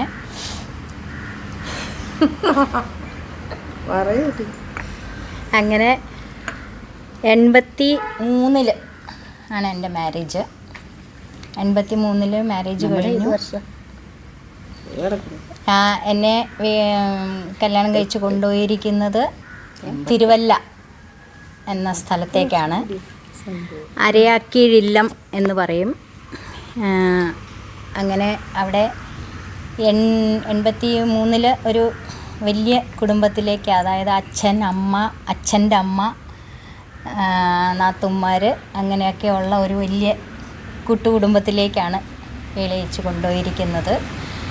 എങ്കിലും കുഴപ്പമൊന്നുമില്ല, വളരെ സന്തോഷമായിട്ട് തന്നെയായിരുന്നു എല്ലാവരുടെയും പെരുമാറ്റവും എല്ലാം. എൻ്റെ കലാപരമായിട്ടുള്ള ജീവിതങ്ങൾക്കൊക്കെ ഒന്നും ഒരു തടസ്സവും, മെയിനായിട്ടും ഞാൻ പറയുകയാണെങ്കിൽ എൻ്റെ ഫാദർ ഇൻ ലോ തന്നെയായിരുന്നു എനിക്ക് കൂടുതലും എന്നെ എൻകറേജ് ചെയ്തുകൊണ്ടിരുന്നത്. വളരെ സന്തോഷമായിരുന്നു അദ്ദേഹത്തിന് ഇങ്ങനൊരു ആൾ വന്നതിൽ. കാരണം അദ്ദേഹവും കഥകളി അഭ്യസിച്ച് അരങ്ങേറ്റമൊക്കെ നടത്തിയ ആളാണ്. അപ്പം വേഷം കെട്ടുമായിരുന്നു. അങ്ങനെ എല്ലാം കലാപരമായിട്ട് വളരെ താല്പര്യമുള്ള ഒരു കുടുംബത്തിലേക്കായതുകൊണ്ട് എനിക്കും സന്തോഷമായിട്ട് അവിടെ ജീവിക്കാൻ പറ്റി. ഒരുപാട് ക്ലാസ്സുകൾ എടുത്തിട്ടുണ്ട്, പലയിടങ്ങളിലും പോയി ക്ലാസ് എടുത്തിട്ടുണ്ട്.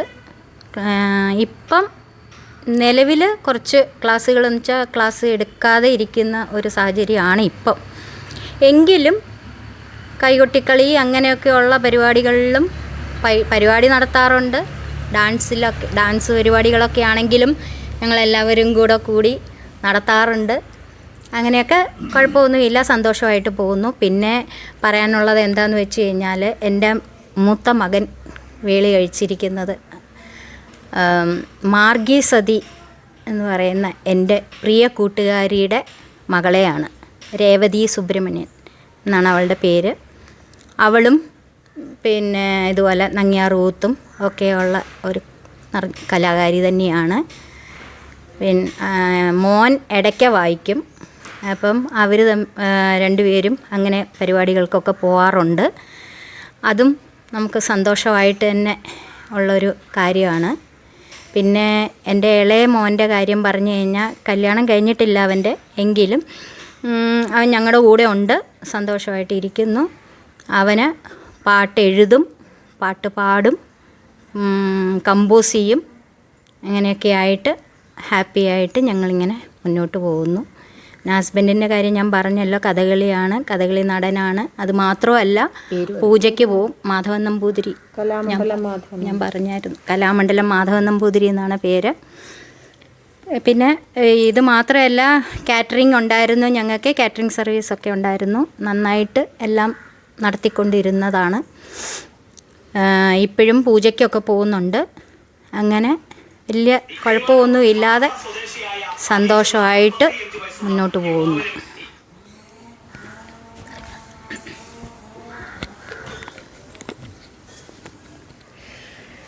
ഞാൻ കലാമണ്ഡലം കോഴ്സിന് ശേഷം പിന്നെ കലാമണ്ഡലം ശ്രീദേവി ചേച്ചി കവളപ്പാറ, അവിടെയാണ് കുറച്ച് ദിവസം പ്രോഗ്രാമിനും പഠിക്കാനൊക്കെ പോയത്.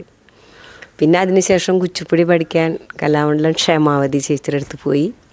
പിന്നെ അതിൻ്റെ ഒപ്പം തന്നെ വിജി, തൃശ്ശൂർ ഒരു വിജി ഉണ്ടായിരുന്നു, അവരുടെ അടുത്തും ഐറ്റംസൊക്കെ പഠിക്കാൻ പോയി. പിന്നെ ഇതിൻ്റെ ഒക്കെ ഒപ്പം ഹൈമാവതി ടീച്ചറുടെ അടുത്ത് മോഹിനിയാട്ടം, പുതിയ ഐറ്റംസ് പഠിക്കാൻ, അതിപ്പോഴും തുടർന്നുകൊണ്ടിരിക്കുകയാണ്. പുതിയ ഐറ്റംസ് ചിട്ടപ്പെടുത്താൻ വേണ്ടിയിട്ട് ഹൈമ ടീച്ചറുടെ അടുത്ത് പോകാറുണ്ട്. പിന്നെ കുച്ചിപ്പുടി പഠിക്കാൻ വേണ്ടിയിട്ട് പറഞ്ഞ പോലെ കലാമണ്ഡലം സുമതി ടീച്ചർ, അവിടെയും ഐറ്റംസ് പഠിക്കും, കുച്ചിപ്പുടിയും പഠിക്കും. പിന്നെ ഈ കോമ്പറ്റീഷനൊക്കെ വർണ്ണം പഠിക്കണ്ടേ, അപ്പോൾ അതും അവിടുന്ന് പോയി പഠിച്ചിരുന്നു. അതിനുശേഷം പിന്നെ വാസുദേവൻ നമ്പൂതിരി അദ്ദേഹത്തിൻ്റെ അടുത്ത് നിന്നാണ് ഇപ്പോൾ ഈ കോമ്പറ്റീഷനിലെ ഐറ്റംസൊക്കെ ഞാൻ പഠിക്കണത്. അദ്ദേഹം വീട്ടിൽ വരും. അങ്ങനെയാണ് എൻ്റെ പഠനം. ഇപ്പോഴും ഞാൻ പഠിച്ചുകൊണ്ടിരിക്കുകയാണ്. അതിൻ്റെ ഇടയിൽ കലാക്ഷേത്ര ഹരിപാൽമൻ്റെ അടുത്തു നിന്നും ഐറ്റംസ് പഠിക്കുന്നുണ്ട്. ഇപ്പോഴും ഞാൻ പഠിച്ചുകൊണ്ടിരിക്കുകയാണ്. മകള് കലാക്ഷേത്ര കോഴ്സ് കഴിഞ്ഞ് കലാക്ഷേത്രയിൽ PG കഴിഞ്ഞ് അവിടെ തന്നെ 2 കൊല്ലം അധ്യാപികയായി. ഇപ്പം ദുബായിലാണ്. അവിടെ ഡാൻസ് ക്ലാസ് നടത്തി വരുന്നു. എന്നെ വേലി കഴിച്ചിരിക്കുന്നത് കൃഷ്ണൻ. എന്നെ മനുഷ്യരിയിൽ നിന്ന് ഇങ്ങടെ ഗുരുവായൂർക്കാണ് എത്തിച്ചത്, ഗുരുവായൂരപ്പൻ്റെ മണ്ണിലേക്ക്. ഗുരുവായൂരപ്പൻ്റെ മണ്ണിലെത്തിയതിന് ശേഷമാണ് എനിക്ക് എല്ലാറ്റിനും ഒരു കഴിവ് വന്നിട്ടുള്ളത്. കാരണം പഠിപ്പിക്കാനും എല്ലാം മനസ്സിലാക്കാനും ഡാൻസിനെ കുറിച്ച് കൂടുതലൊക്കെ മനസ്സിലാക്കാനും ഒക്കെയുള്ള കഴിവ് കിട്ടിയത് ഗുരുവായൂരപ്പൻ്റെ അടുത്ത് നിന്നാണ്. അവിടെ ഒരു സ്ഥാപനം തുടങ്ങി. അവിടെ ഭരതനാട്യം, മോഹിനിയാട്ടം, കുച്ചിപ്പുടി, പിന്നെ വയലിൻ, കഥകളി, ശാസ്ത്രീയ സംഗീതം, മൃദംഗം എല്ലാം അവിടെ പഠിപ്പിച്ചു വരുന്നു. ഇപ്പം സുഖമായിട്ടിരിക്കുന്നു. കൃഷ്ണൻ ഗുരുവായൂർ ആദ്യം നല്ല ഡെക്കറേഷൻ വർക്കായിരുന്നു. അതിനുശേഷം പാർത്ഥസാരഥി അമ്പലത്തിൽ ജോലി ചെയ്തു. അത് കഴിഞ്ഞ് റിട്ടയറായി. ഇപ്പോൾ ഞാനും കൃഷ്ണേട്ടനും കൂടി പാർത്ഥസാരഥി അമ്പലത്തിലുള്ള വീട്ടിലാണ് താമസിക്കുന്നത്. മോള് ദുബായിലാണ്. മരുമകൻ കൊടുങ്ങല്ലൂരിൽ നിന്നാണ് കല്യാണം കഴിച്ചിരിക്കുന്നത്. ഷാർജയിൽ ഒരു റെപ്രസെൻറ്റേറ്റീവ് ആണ് ജോലി. 2 കുട്ടികൾ സുഖമായിരിക്കുന്നു.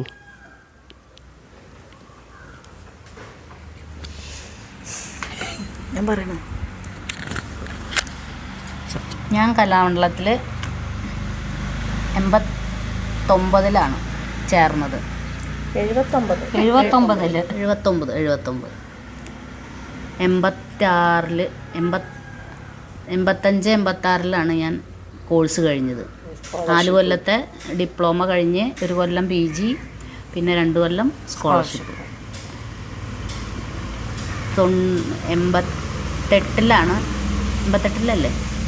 88-ലാണ് എൻ്റെ കല്യാണം കഴിഞ്ഞത്. കല്യാണം കഴിച്ചത് കലാമണ്ഡലത്തിലെ ചെണ്ട വിഭാഗം, കലാമണ്ഡലം ഉണ്ണികൃഷ്ണൻ. എനിക്ക് 2 മക്കളാണ്, 2 പെൺകുട്ടികളാണ്.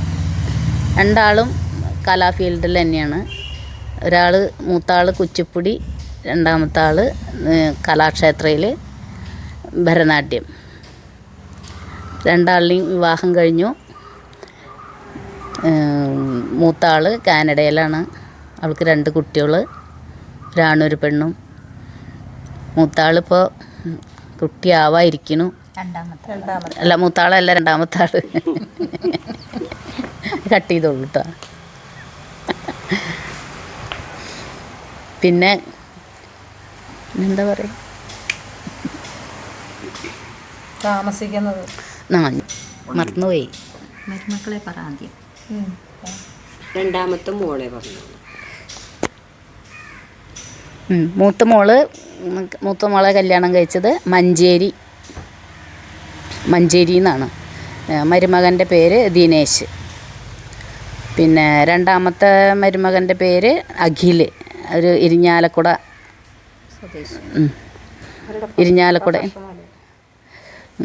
ചെറിയ ആൾ ഷിപ്പിലാണ് ജോലി.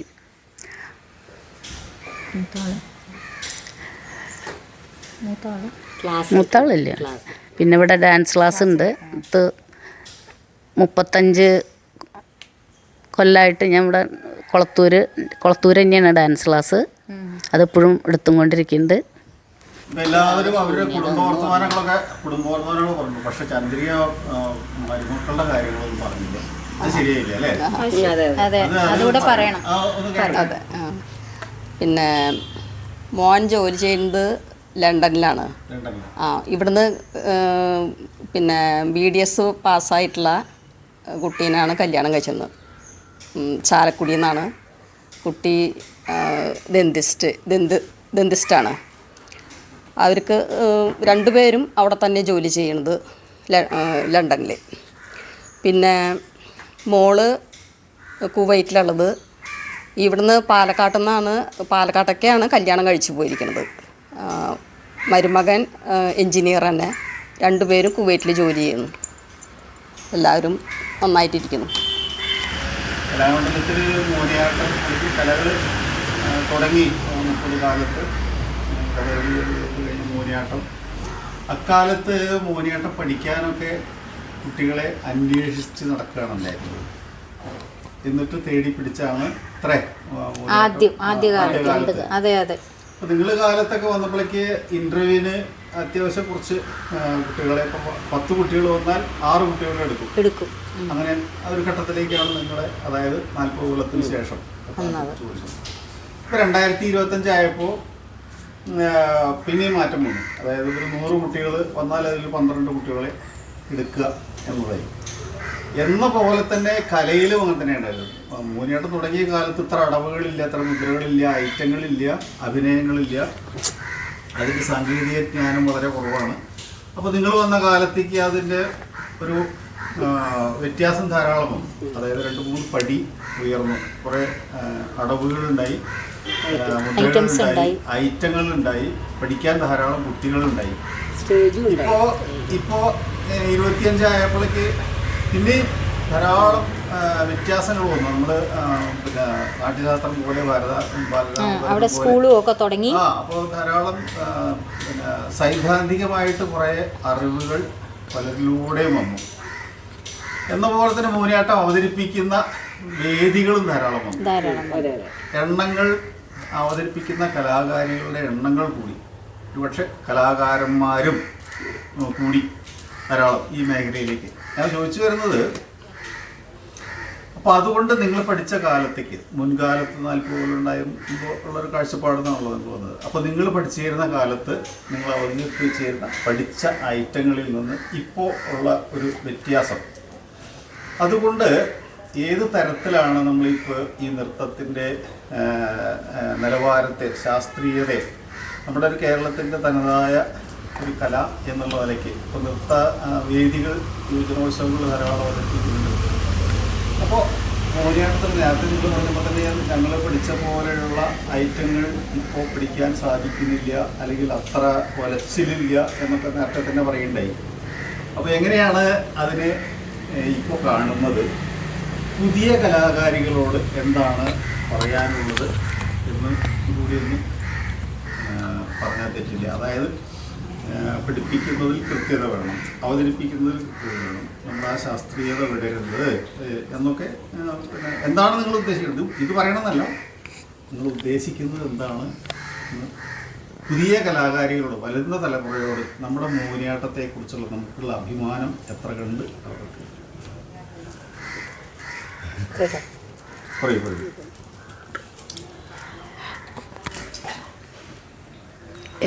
പുതിയ തലമുറയുടെ വളർച്ച 2025 വരെ, 2025 ഒക്ടോബർ പകുതിക്ക് താഴെ വന്ന് നിൽക്കുന്ന ഈ ഒരു അവസരത്തിൽ ഈ വളർച്ചയോട് ഒരുപാട് സന്തോഷവും ബഹുമാനവും ഉണ്ട്.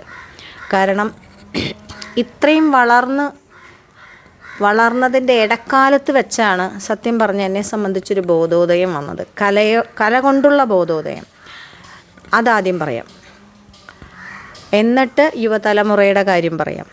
ഈ ബോധോദയം ഉണ്ടാകാനുള്ള കാരണം കല പഠിച്ചതുകൊണ്ടാണ്. ആ പഠിക്കണ കാലത്ത് ഒരിക്കലും ഇത് തൗര്യത്രയത്തിൻ്റെ ഒരു ഭാഗമാണെന്നോ, ഇത് ശാരീരിക മാനസിക ആരോഗ്യപരമാണെന്നോ, ഭാരത സംസ്കാരമാണെന്നോ ഒരറിവിലുമല്ല പഠിച്ചത്. ഇതൊന്നും അറിയാതെ ഒരു കല പഠിച്ചു വന്നു, കല കൈകാര്യം ചെയ്തു വന്ന് നിൽക്കുന്ന അവസരത്തിൽ ഈ അവസരത്തിൽ വളരെ അഭിമാനപൂർവ്വമാണ് ഇന്ന് കല കൈകാര്യം ചെയ്യുന്നത്. പഠിപ്പിക്കുന്നതും അത്യാവശ്യം പെർഫോമൻസ് ചെയ്യുന്നതും അഭിമാനത്തിൻ്റെ അങ്ങേത്തലക്കിലുള്ള നിറവിലാണ്. കാരണം എന്താണെന്ന് വെച്ചാൽ നമ്മുടെ ഭാരത സംസ്കാരത്തെയാണ് ആദ്യം ഞാൻ നമസ്കരിക്കുന്നത്. കാരണം എന്താ വെച്ചാൽ ഈ ഭാരത സംസ്കാരത്തിലെ കല ഉൾപ്പെടാനുള്ള കാരണം, അതായത് ശാസ്ത്രീയ കലകൾ. ഇപ്പോൾ എല്ലാ കലകളും, നാടൻ കലകളും ഒക്കെ ബഹുമാന്യ ഉള്ള കാര്യങ്ങളാണ്. ഓരോ നാടിനും ഭാരതത്തിലെ ഇതര സംസ്ഥാനങ്ങളിലുള്ള നാടോടി കലകൾ പോലും സ്മരിക്കപ്പെടേണ്ട കാര്യം തന്നെയാണ്, ആരോഗ്യപരം തന്നെയാണ്, രസങ്ങളുമാണ് അത്. അതിൽ നിന്ന് കുറച്ചും കൂടി ശ്രദ്ധിക്കപ്പെടുന്ന ശാസ്ത്രീയ കലകൾ, ശ്രദ്ധിക്കപ്പെടുന്നതെന്ന് പറഞ്ഞാൽ ഞാൻ എൻ്റെ കാര്യമാണ് പറയണത്, എനിക്ക് കുറച്ചും കൂടെ ക്ലാസി ആയിട്ടുള്ള കാര്യങ്ങളോട് കുറച്ച് ഇൻട്രസ്റ്റ് കൂടുതലുള്ള ഒരാളാണ്. അപ്പോൾ അങ്ങനെ അത് ഇൻട്രസ്റ്റ് വരാനുള്ള കാരണം, ഒന്നാമത്തെ കാരണം ഭാരത സംസ്കാരത്തെ ആണ് ഞാൻ ഉദ്ദേശിക്കുന്നത്, സംസ്കാരത്തിൽ പെട്ടത്. ഭാരത സംസ്കാരങ്ങളോട് ബഹുമാന്യം ഉള്ളതുകൊണ്ടാണ് ഈ കലകളെയും സ്മരിക്കപ്പെടുന്നത്. പിന്നെ ഇതിൽ ഉപയോഗിക്കപ്പെടുന്ന ഇപ്പം താളം, ഈ താളത്തിന് ആവശ്യമായ സ്പന്ദനങ്ങൾ, പിന്നെ ശാസ്ത്രീയതയിൽ ഉൾപ്പെടുന്ന ഫിസിക്സ്, മാത്സ്, ഇങ്ങനെയുള്ള കാര്യങ്ങൾ ഉൾപ്പെടുത്തിക്കൊണ്ട് ഇതും ഇപ്പോൾ ഒരു മാത്സും ഫിസിക്സും കൂടി നമ്മുടെ കലകളിൽ ഉൾക്കൊള്ളിച്ചിട്ടുള്ള കണക്കുകളെ വെച്ച് നോക്കുമ്പോൾ ഭയങ്കര ബഹുമാന ആദരവും അതിനോടുള്ളത്. ഇത് പറയാനുള്ളൊരു കാരണം എന്ന് വെച്ചാൽ പാലക്കാട്, ചാലക്കുടി, കൊടുങ്ങല്ലൂർ ഈ 3 സ്ഥലങ്ങളിൽ വെച്ച്, ഏത് കോളേജിലാണെന്ന് എനിക്ക് പറയാൻ ഓർമ്മയില്ല, ഫിസിക്സും മാത്സും കലയും ശാസ്ത്രീയ കലയും തമ്മിലുള്ള അഭേദ്യമായ ബന്ധത്തെക്കുറിച്ച് ഗവൺമെൻറ് തലത്തിലൊരു ക്ലാസ് ഉണ്ടായിരുന്നു. ഈ ക്ലാസ്സിൽ 3 എണ്ണത്തിലും എനിക്ക് എൻ്റെ മകൻ ഉൾപ്പെട്ടിട്ടുണ്ടായിരുന്നു. അപ്പോൾ അതിലൊരു സമ്മറി വന്ന് പറഞ്ഞ ഇതിൻ്റെ അടിസ്ഥാനത്തിലാണ് ഞാനിത് സംസാരിക്കുന്നത്. അല്ലാണ്ട് എനിക്ക് എക്സ്പീരിയൻസ് ഇല്ല ഇതിൽ, അവൻ എക്സ്പീരിയൻസ് ഉണ്ട്. അപ്പോൾ അവിടെ ഉണ്ടായിരുന്നവർ മൃദംഗം, വോക്കല്, ഫ്ലൂട്ട്, ഇത്രയും വ്യക്തികളാണ് ഇതിൽ. ഇവരും ഈ ശാസ്ത്രീയ കലകളുടെ മാത്സും ഫിസിക്സും, കോളേജിലെ മാത്സ് ഫിസിക്സ്, ഈ ടീച്ചേഴ്സും കലാകാരന്മാരും ഉൾക്കൊണ്ടിട്ടുള്ള ഒരു പഠന, അതായത് എന്താ ഇതിന് പറയുന്നത്, ഒരു കമ്പയറിങ് ആയിരുന്നു, ഒരു ആലോചന. ഇതിൽ നിന്ന് ഈ കണക്കുകൾ കണക്കാക്കി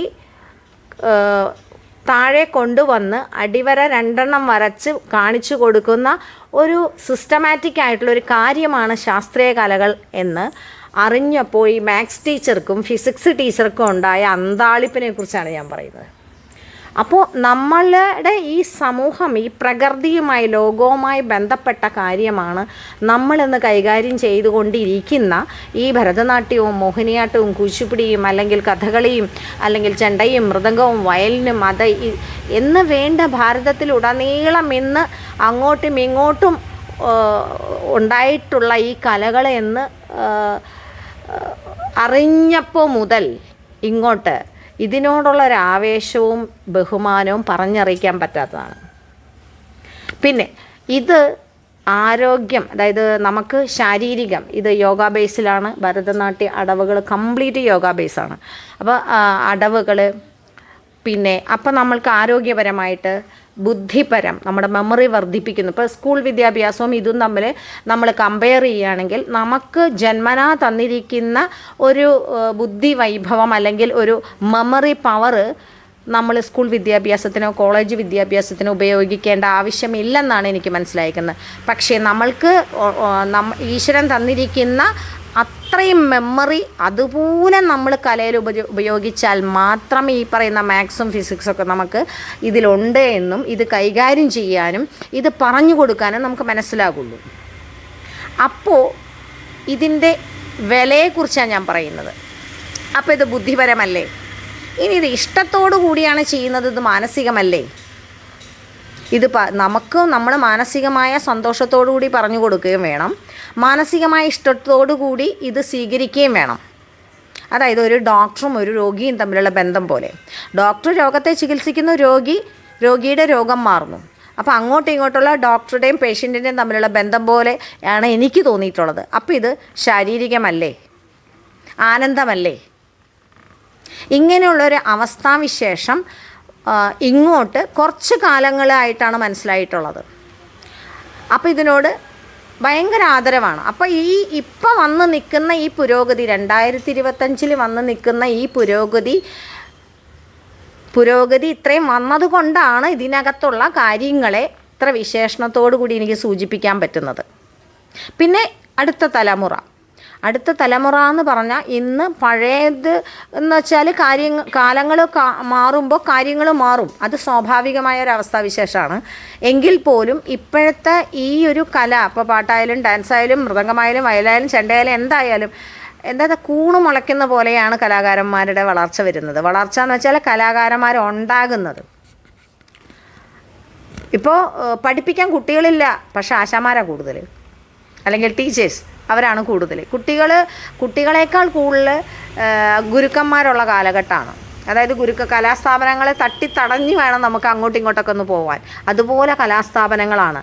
പക്ഷെ അങ്ങനെ ഉണ്ടാവുമ്പോൾ ഇതിൻ്റെ ഒറിജിനാലിറ്റിയോ അല്ലെങ്കിൽ ഇത് മറ്റുള്ള രീതിയിലോട്ട് മാറിയിട്ട് വല്ലാത്തൊരു രീതിയിലോട്ട് മാറുന്നുണ്ടോ എന്നൊരു ചെറിയ സംശയം ഇല്ലായിരിക്കില്ല. അപ്പോൾ ഇതിൻ്റെ ഈ ഒരു ശാസ്ത്രീയ കലകളുടെ അന്തസത്ത കൊഴിഞ്ഞു പോവാതെ അല്ലെങ്കിൽ കളയഞ്ഞു കുളിക്കാതെ ആര് വന്നാലും ഇന്നാൾക്കേ വരാവൂ എന്നല്ലല്ലോ, ആർക്ക് വേണമെങ്കിലും വരാമല്ലോ ഇതിനകത്തോട്ട്. അപ്പോൾ ഇതിൻ്റെ അന്തസത്ത അത്രയും കൊണ്ടുപോകാനുള്ള ഒരു കഴിവും ശേഷി ഇന്നത്തെ തലമുറയ്ക്കുണ്ട്. പണ്ടത്തേനേക്കാളും ഒരുപാട് മാനസികമായും ബുദ്ധിപരമായുള്ള കഴിവുള്ള ഈ തലമുറയിൽ കുറച്ചും കൂടെ നല്ല രീതിയിൽ ഇതിനെ ആക്കി പരീക്ഷണങ്ങളാവാം, പക്ഷേ ആവശ്യമില്ലാത്ത പരീക്ഷണങ്ങളുണ്ടോ എന്നൊരു സംശയം തോന്നാതില്ല. അപ്പോൾ നമ്മൾ ഒരുപാട് ഭയങ്കര വലിയൊരു ആളായതുകൊണ്ടുള്ള ഉപദേശമൊന്നും ആയിട്ടല്ല. നമുക്കിങ്ങനെ കാണുമ്പോൾ ചില കാര്യങ്ങളൊക്കെ 4ാം കാലത്തിൽ വരെ കിടക്കേണ്ട കാര്യങ്ങൾ 6ാം കാലവും 7ാം കാലവും 10ാം കാലത്തിലൊക്കെ ചെയ്യണ കാണുമ്പോൾ, ഭരതനാട്യമൊക്കെ ചെയ്യണ കാണുമ്പോൾ ചിലപ്പോൾ പേടി തോന്നാറുണ്ട്. മനുഷ്യന്മാർ തന്നെയാണോ ഇതൊക്കെ ചെയ്യണേ? ഇത്രയൊക്കെ ഇതിൻ്റെ ആവശ്യമുണ്ടോ? ഇവരുടെയൊക്കെ ഭാവി എന്താകും? അല്ലെങ്കിൽ ഇതൊക്കെ ഇപ്പോൾ ഒരു 4ാം കാലമോ അല്ലെങ്കിൽ 5ാം കാലത്തിലൊക്കെ കളിച്ച് അല്ലെങ്കിൽ നമ്മൾ ഭയങ്കര പെർഫെക്ഷനോട് കൂടിയിട്ട് സ്റ്റേജിൽ അവതരിപ്പിക്കാൻ വേണ്ടി കേട്ടുകേൾവിയാണ്, എനിക്കത് ഉപയോഗിച്ച് ശീലമില്ല, എന്തെങ്കിലും തെറ്റുകുട്ടുണ്ടെങ്കിൽ ക്ഷമിക്കണം. അതും മെഡിസിൻ എടുത്തും അല്ലെങ്കിൽ മറ്റു പല വസ്തുക്കളൊക്കെ കഴിച്ചും കുടിച്ചും ഒക്കെ അവതരിപ്പിക്കുന്ന കാര്യങ്ങളൊക്കെ കേൾവി നൃത്തത്തിലാണ് കേട്ടോ പറയുന്നത്, കേൾക്കുന്നു. അതൊക്കെ ഇല്ലാതെ നമ്മുടെ പച്ചയായ ബോധത്തിലും ശക്തിയിലും നിന്നുകൊണ്ട് ഇതൊക്കെ ചെന്ന് ചെയ്യുകയാണെങ്കിൽ നല്ലതായിരുന്നു എന്ന് പ്രാർത്ഥിക്കുന്നു. അതോടൊപ്പം ഇപ്പോൾ ഉള്ള തലമുറയായാലും ഇനി വരാൻ പോകുന്ന തലമുറയായാലും ഇതെല്ലാം ഇതിൻ്റെ ശാസ്ത്രീയമായ അവസ്ഥ കൊണ്ട് വളരാനിട വരട്ടെ എന്ന് ഈശ്വരനോട് പ്രാർത്ഥിക്കുന്നു. നല്ലൊരു സന്ദേശം പറഞ്ഞ് നമ്മൾ ഏകദേശം 2 മണിക്കൂർ നേരം നീണ്ടുപോലെ കലാജീവിതവും അനുഭവങ്ങളും പഠനവും കുടുംബജീവിതവും ഒക്കെ വളരെ സന്തോഷകരമായിട്ട് സംസാരിച്ചു. നല്ല ഈ കലയിലെ അതിൻ്റെ അന്തസത്ത എന്താണ് എന്ന അവസാനം ശ്രീദേവി വളരെ കൃത്യമായിട്ട് പറയുകയും ചെയ്തു. താളവും അതിൻ്റെ സൈദ്ധാന്തികം എങ്ങനെ നമ്മൾ കലയിൽ ഉപയോഗിച്ച് അതിനെ വളർത്തുന്നു എന്നുള്ളത്. ഇങ്ങനെയുള്ള നല്ലൊരു സന്ദേശം പുതുതലമുറയ്ക്കും പഴയ അനുഭവങ്ങളും ഓർത്തെടുത്ത എല്ലാവർക്കും എൻ്റെ ഒരു അദൃശ്യൻ എന്നുള്ള നിലയ്ക്ക് എൻ്റെ നന്ദിയും സന്തോഷവും എല്ലാവരോടും അറിയിക്കും. തുടർന്നും കലയിൽ തന്നെ എല്ലാവരും മുന്നോട്ട് പോകട്ടെ എന്ന് ആശംസിക്കുകയും ചെയ്യുന്നത്. നമസ്കാരം.